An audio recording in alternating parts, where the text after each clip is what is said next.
Overthinking really comes from a place of you trying to control the outcome. And a lot of times, if you're into alchemy or manifestation, and you understand that you just have to align your vibration, your emotion, your current reality with the reality that you want to manifest, for the most part, there's really no need to overthink. And more often than not, you'll be in circumstances where if you start overthinking, you're fucking up the whole thing. Like, you're messing up the whole situation.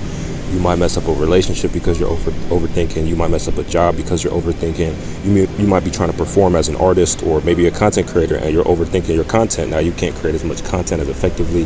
Like, you start doing a whole bunch of shit all because you're overthinking. And it comes from a place of subconscious lack, and it forces you to try and overcompensate with actions. For example, if you're overthinking as a basketball player or someone who's, an athlete, and you start overthinking on the field, it ruins your performance. When if you were to just completely let go and detach, a lot of the instinctual moves that you've drilled inside of your brain, doing repetition thousands and thousands and thousands of times, is gonna click in.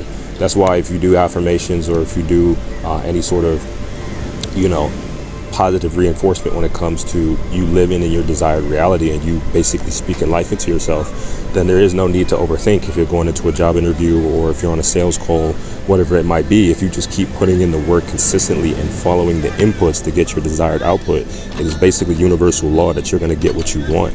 And it doesn't necessarily need to be material. Even it can just be other things in life that bring you joy, peace, and fulfillment. Because if you decide that money is going to be the number one thing that you put your energy into, then trying to overthink every single move and every single penny, for the most part, might get you success in some way, shape, or form. But if you really embody the energy of someone who makes money, gets money, and is money, is the business idea, is the entrepreneur, and is the success, versus is going to become a success, or is chasing success, is chasing a dream, and actually shifting it to becoming and living inside of that frequency, it's almost just inevitable that time is going to catch up to what you're doing. And I feel like a lot of people, they don't really understand just how much overthinking can not only plague your mind, but overthinking can really destroy relationships with other people too. Because if you're someone who's an overthinker, like chronically overthinking, then oftentimes you're not even present in the relationships that you're with.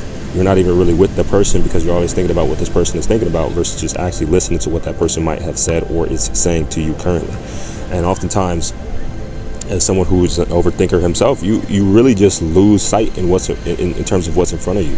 And you honestly can have months, if not years, go by where you realize that you were never really present with that person in the relationship, because you were constantly thinking about whether or not they were cheating on you, whether or not they were doing this or that and this, and then maybe it came true, maybe it didn't.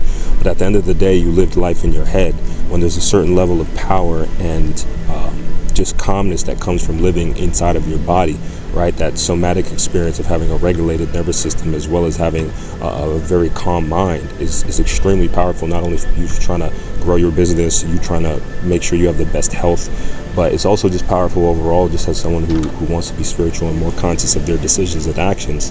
When you're constantly always in your thinking mind, in your egoic mind, you never have the capability to truly understand how you feel internally. And you almost become numb to your body's internal signals. And that's the worst thing about having a dysregulated nervous system, is that you could be completely numb to how your body truly feels on the inside.